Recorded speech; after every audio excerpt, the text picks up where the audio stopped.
kuphela. Mhlambe ke yikuphi ke ubungozi bokopha noma usufike eminyakeni yemenopause ngoba bakhona abantu othola usekhula khulile bese kubonakala futhi useyopha ubungozi buba kuphi lapho?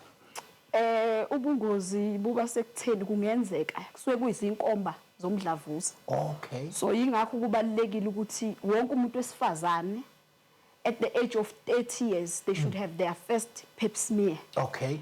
Which is the screening for cervical cancer. Sisuke siscreena for umdlavuza wesibeletho. Okay.